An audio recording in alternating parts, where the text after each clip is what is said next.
let's talk about your company. You guys just turned 100 years old. This is our 100th year in business. Yeah, 1918 to 2018. We're pretty excited about that. My goodness. Yeah. My goodness. Of course, it was your grandfather's business, right? My grandfather started it 1918, kind of dancing around the wars when he, wanted to go do something, went away for a couple of years, came back, went back to the business, and then bought out his partner, and kind of the rest is kind of history. And you guys you're a paper-based company, right? Correct. Is that correct? Now, expand on that. What Probably does that doesn't do it justice. Over the years, our company, over the 100 years, has kind of evolved, I guess, for lack of a better word, been more heavily manufacturing than maybe the first half. The second half, the last 50 years, has kind of moved away from as much manufacturing, more into distribution. But we still make boxes and corrugated boxes, but it's more of a distribution business representing major manufacturers, delivering kind of basic products every business needs, through the Southwest. And Are we the biggest exporter of lumber in this country? I wish I could answer that. I wouldn't want to lie to you and tell you I know that for sure. I'm sure we're one of the big exporters, but there's a lot of trees, and it's a big business. It's definitely related to part of what we do, for sure. Where do you guys, obviously we don't do any of it. We just don't source anything. We buy it. In other words, like Kimberly-Clark would be paper, or Georgia Pacific. Those guys have the forest. They do all that. We're just a distributor. We handle the distribution of their finished products. And I would imagine you've seen the uses for your products go all over the place. I'm on your website right now, which, by the way, it's pollockpaper.com, pollockpaper.com.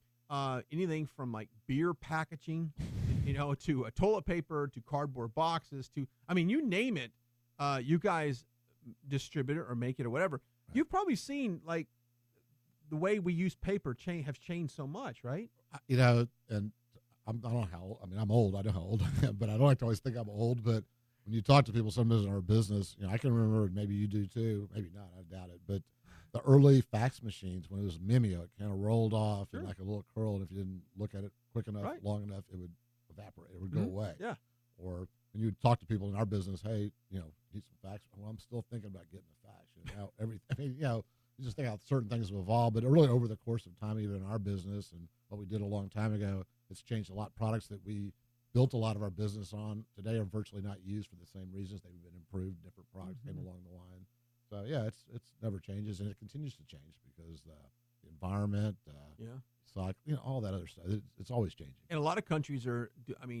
Thank God you're in paper, because if you're in plastic, we're in plastic. Plastic's a big part of it. Well, don't mean to open that door, but we do everything. It's really anything you think about that you run a business with, you clean a building with. You do to package a product, so plastic, i.e. trash can liners, plates and cups, cutlery. I'm sure you used a plastic fork before. Yeah. Straw, things like that. So anyway, yeah. I like you, man. You got a good personality. No, I was going to say, because some states are, banning straws, for crying out loud. Bags, plastic bags. Plastic bags, good example. Did that affect you guys at all? It's a good example. I would think that's sort of politically driven, and I don't think it's really fact-based. Thank you very much. There's Dallas, did it for a little while. We had a bag ordinance for about 5 minutes, a year and a half, whatever it was. Yeah. It's ridiculous. No one really thinks about the impact to the business community and customers. Anyway, and so they all generally go away. There's a few places that still do it. It's a real burden for retailers, and we do a lot of that. We have to have special packaging in certain markets. So, whatever. But soon there's a reason. But really, when you really drill down, it's generally not back with a lot of facts. It's not. It's very politically driven. It's a feel good. It's a feel good concept to make. We're saving the environment. What about the people that threw them out in the first place? That wasn't the bag. Guns or the shooter. Absolutely. I was just going to say, Lonnie, I like you, because I was just about to say I'm not going there. That's okay. Pollock Paper is our guest. Lonnie Pollock is our guest in the studio. The website is pollockpaper.com. And so you guys physically are set up where? I'm looking at your website. Our headquarters are in Grand Prairie. Grand Prairie. Good place, right? 30. A lot of growth? Right in the middle of well, we picked that spot really in our market. It's right in the middle of the Metroplex. Yeah. Easy to get to. Easy to shipping, go each direction? 15, 20 minutes each downtown, and whatever. Yeah. Great location. Talk about, we talked on the show quite a bit about fuel costs. Sure. Oil's going up. You guys have that affects you guys, right? Fuel costs are huge in our business along with everybody else, and personally or professionally, but for sure, it's starting to go up again. It's been up. It's been down. It's one of those things we react to. We try to address to the extent we can. There's things we can't control. We try to be more efficient, do things like that, but certain things are out of our hands. We don't make markets. We operate in them. So it's we're every business, us and everybody else, be more efficient, be smarter.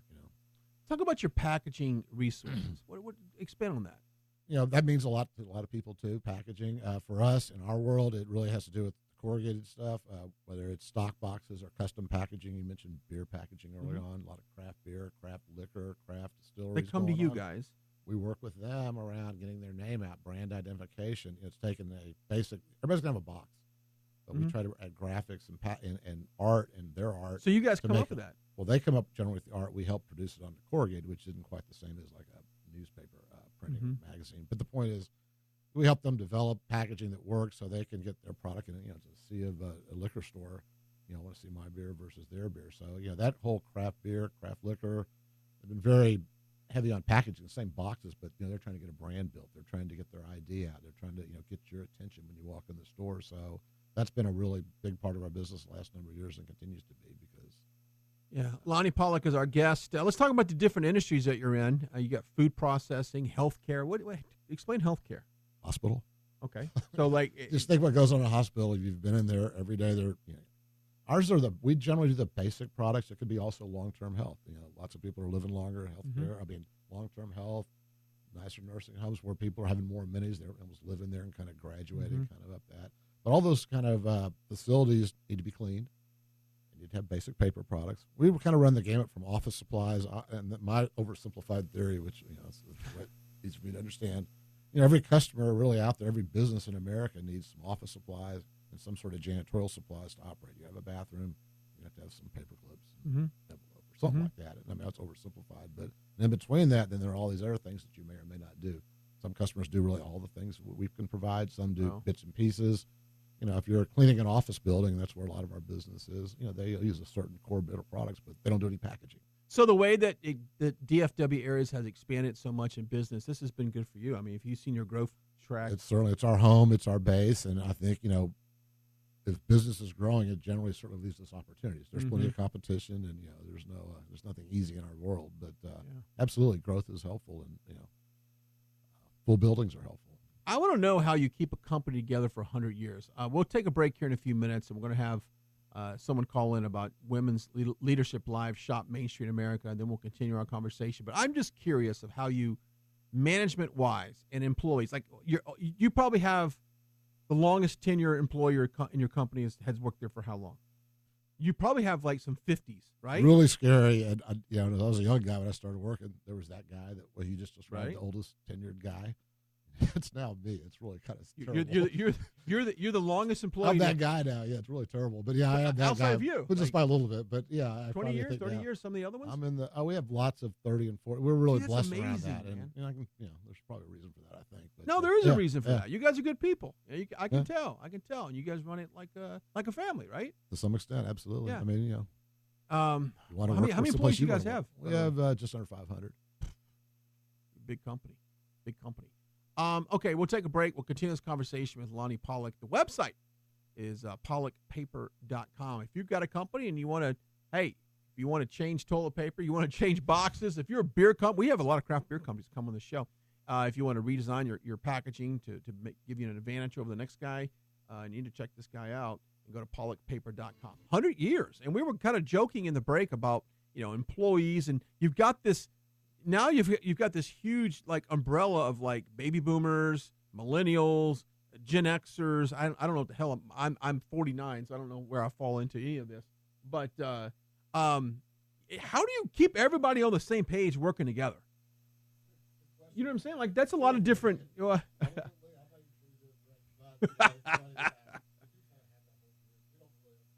Those names. One thing I would just tell you, you mentioned employees. You'll never hear me say that word except to correct you. We call them associates because I always think that's better. Yeah. Personally. I've always people always scratch it out. Don't ever put that in something I ever see you write. It's to me, it's a little subtle deal because I feel like we all work together, not for somebody. Sure. I think employees more we all get it. We're employees, but whatever. How we keep them all together, I guess to some extent, I try to stay out of their way a little bit, but it is an interesting mix because we have, as I told you during the break. You asked me how long I'd been there, and I've been there longer than I care to admit. I'm now the oldest, quote-unquote, tenured guy there, which is kind of weird because when I started when I was young, I used to think everybody that was probably past the age of 50 was an idiot. I was in my 20s. That's awesome. And I have a son and daughters that, have helped me clear on that. And he works with me, and he's 30, so I know what he thinks. I always remind him, I was your age once. And, yeah. Whatever. But the point is, it is different. And I think the smart thing we've done, and I have a great leadership team and people that I'm really blessed to work with. We've all been together for a long time, so that's really a plus. We're smart enough, I like to think, to start realizing we're not going to do this forever. And we got to start thinking about different things. We didn't grow up with smartphones. Everybody else did. And so the world today is on instant gratification, and we kind of grew up in a different age. So we're trying to do both. We still believe in the relationship, and it's people-to-people business. I'm big in that, and we all are. And we want to do it that way. But we also have all the technology and everything that, the latest and greatest stuff, whether online or, all the stuff you got to have to operate in this day and age, and what's kind of out there. And in the old days, people were off on the weekends, or they went home at night. And you still go home occasionally. We get off, but you're never off really, because we're all hooked up. And I hate it, but it's just reality. I hate it so it is what it is. And if you get an email on a Saturday, you're almost expected to reply because they know you got it. Well, you have to almost because otherwise you'll pile it up. I mean, you feel like it's just survival. But anyway, that's another story for another day. But it's a balance, and I think you get a lot of people involved. You try to run an open and free flowing, but everybody's got a job. We don't need to babysit. We've all done that at home. We've all raised families. So I don't want to do that at work. And I think the other key is to try to create a business. I call it an environment for success, but where you would want to work yourself. If you didn't want to work there, then why would someone else want to work there? And so just not overthink it that much. All right. We'll pause on this conversation. Lonnie Pollock, who's been on the show for the last 40 minutes or so, talking about his business. They just turned 100 years old. The website is pollock.com. You can also go to pollockpaper.com. Either way, it takes you to the website. And, 100 years. And we were kind of joking in the break and a little bit on the show about people and meshing different cultures together, which is important that everyone, can we all just get along, in those infamous words of Rodney King, right? Right. and getting people to get along, it can be a difficult thing. It definitely is, and it takes work with everybody. And we deal with that on a pretty regular basis. We try to have meetings, and we survey our associates every year to talk about, what they like, what they don't like, and based on their feedback, we try to work on things that we can do better. We oftentimes sit around in meetings when we're getting together thinking about trying to fix all the things we know we can do better, and sometimes almost things like, wait a minute, everything's messed up. But that's really not the case. We do some things pretty good, but we're always trying to get better. You have to, for a variety of reasons. And if you missed what they do, talk a little bit about your company. We're in basic products, I tell people. We do everything from toilet paper to packaging. We make corrugated boxes, retail packaging, store supplies, both nationally and regionally, and really anything, paper, plastic, help to clean a building, clean a facility, ship a product, package a product.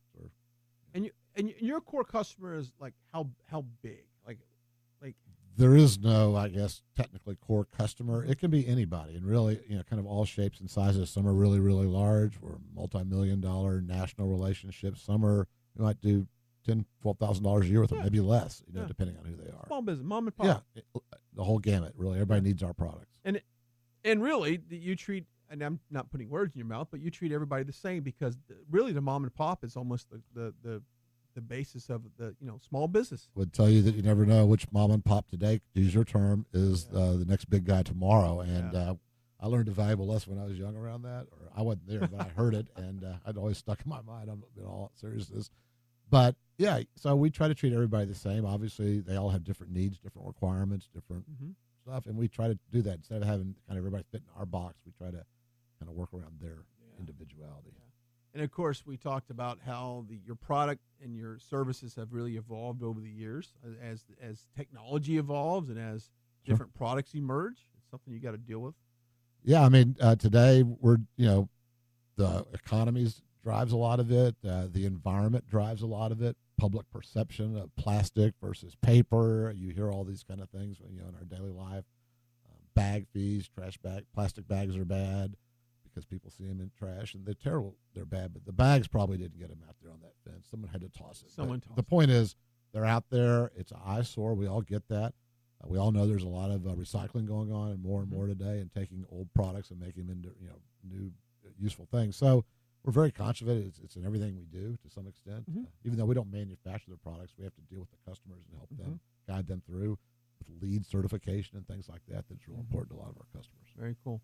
when you go on the website, you'll see all the stuff that they do, and of course, 100 years. And I'm thinking to myself, what other companies here in North Texas can celebrate 100 years? I know just offhand, Phoenix, the restaurant, is 100 years old, and boy, that's a tough industry to stay busy. I mean, the restaurant business is probably the hardest, maybe. I think probably you're right. I would assume. Yeah. I mean, I would think. I mean, your stuff has a shelf life. Their stuff does not. So if you don't sell it, there's a lot of waste in it. You know? You eat it or you use it or lose it, I think. Yeah, and then of course the labor intensive and stuff. So yeah, I mean, what an accomplishment for that. Food trends change. I mean, yeah. Oh yeah. Competition. I mean, my God, there's probably you couldn't imagine how many Mexican food restaurants there are in Dallas. Oh. Hiring. What's your labor situation look like? I mean, do you find it hard to find skilled labor? That's really a good point, an interesting point. If you read the paper and listen a little bit on TV, that it's interesting. Recently, it's much easier to find probably sales and some of that. The toughest job right now for most people to find in our business have trucks and distribution is truck drivers, qualified, able to drive legally, good truck drivers. It's a huge national shortage. It's really going to start impacting people's businesses. Plus, the government changed some of the trucking rules this year. There's some big new rules in trucking. You can't drive as long every day. So it's really changing a lot of stuff, and it's going to trickle through from it. It's going to add cost, too. I wanted to be a truck driver at one point in my life. Ben, did you know that? 10-4, good buddy? I wanted to be a truck driver. Maybe we could talk after the show. Maybe we could talk. I could just do regional. Go south, just stay. Get you home at night. Yeah, that's it. You always see those ads. Seriously. That's one of the things we do. You have good equipment. It's a very tough business to recruit. And seriously, there's a national shortage of truck drivers. I just wonder why. Is it that young people aren't getting in? Is that it? That's exactly it. And that's exactly. it. I'm not the expert, obviously, but we employ a lot of truck drivers. We are always looking for them. The industry is huge with it, and we have to read up on it. And that's exactly what it is. I think when you come out of school, or you're not thinking like, I want to hit the road. I want to hit the road. I mean, maybe you do. Some people do, but it's just not. And there's actually good money, but it's a tough job, and it's becoming harder today. So we're really finding a lot of our people today are people that have retired and maybe have another 5 years in the tank and want to come back out. They're sick of sitting at home. They still can drive. One of my guys that drove for us for a long time retired. I saw him last week at the office. He's driving now 2 days a week for us just to get out of the house because he wants to leave his wife. Not leave his wife, but just for a day or two. Run down to Houston. I'll be back tomorrow. Bye. I fully support that. Everybody gets that. I fully support that. No, that is, you got to have a guy's trip. We're going to take a guy's trip. And of course, now the trucks today are very. Oh, it's nice. Nice. Oh, you got a bed. It's a lot. Yeah. And that's the other thing. And also, if you're going to be in demand, you're not going to go drive in bad equipment. Mm-hmm. So, having quality equipment is really important these days. No, I'm with you. That's real expensive these days, too. I'm with you on this. Anyway, yeah. And then fuel costs. Obviously, diesel's going up, gas is going up, oil's going up. It just cuts into your profitability. Cuts in. We obviously at some point have to start passing things through to, it's being passed through to us by our vendors. It's a really difficult time, and I'm not crying about it because it's something we've been dealing with for our whole life, and every business in America does it. But there's certain businesses that it's like automatically, almost legislatively done, like the freight business. They just put fuel surcharge on invoice. You have to pay it in 7 days. There's laws, and if you want to complain, you get that line over there. Well, we don't have that luxury, so it's a much bigger challenge, I think, for independent businesses that have to compete in a tough marketplace every day. It is tough. Lonnie Pollock join us on the show. We'll take a break. We'll come back. We'll continue this conversation. We'll get him out the door and get back to work. You got probably – what time do trucks come back tonight? You got people running out late? They're probably heading back. They're heading back. We leave early in the morning, but we work around the clock. So we're a 24-hour-a-day operation. All right. So. All right, we'll take a break. We'll come back, and then we'll talk at 4:45. Lonnie Pollock is our guest. Pollock.com is a website. This company turning 100 years old this year, which I don't care what industry you're in. If you're a human being, you turn 100, congratulations. You probably don't have a hip. Or like me, you got one replaced. I got to do it. I don't know if I want to. Honestly, I don't know if I want to live to be 100. Depends on how I'm living. It depends. Yeah, that's what I would tell you. Yeah. I'm halfway there. Well, I'm 49, so I'm gonna be there. I'm not sure where the hill is, but I'm way over it. So, yeah. We're a little talking about managing people. You got a lot of organizations that have a large dichotomy of ages, from baby boomers to retirees that come back to the workforce. We talked about that, and it's kind of like the management style. And I kind of like what you said earlier. You look around the room, and you got 20-somethings over there, you got 30s and 40s and 50s, and you got 70s. It's like you guys all got to just get along, just work together and make a common goal and have some fun doing it. I think that's the most important Big fan thing. of fun. Yeah. Is got to make it fun. Mm-hmm. Yeah, because you want to enjoy what you do. I always tell our people we have quarterly meetings. We talk about what we're doing, how we're doing, and I've told a lot of people, I'm sure over time, you're not sentenced to work at Pollock. It's a free choice, and we want people that like our culture, like our environment, where we hopefully like create an environment for success. It's not perfect. We still we're trying to be better every day, but we knock on wood that we have a lot of long-term associates, which we're really thankful for, and the more we work together, I think the better we get. So yeah, we like that. Yeah, I like that. And we have a lot of family. We kind of break a few rules around that. We have lots of family members, kids, wives. We have some exes working together still peacefully, which is crazy. That's crazy. We've got a little of everything. I used to laugh at our HR lady, who's great. Came to work and said, "Your HR lady." I had to put our at her and say, it's like Pollock HR. It's going to be a little different, but you'll like it.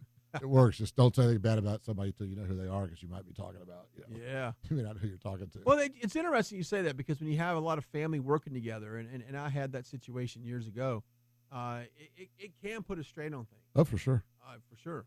I mean, there was times, and I'll just keep it to myself.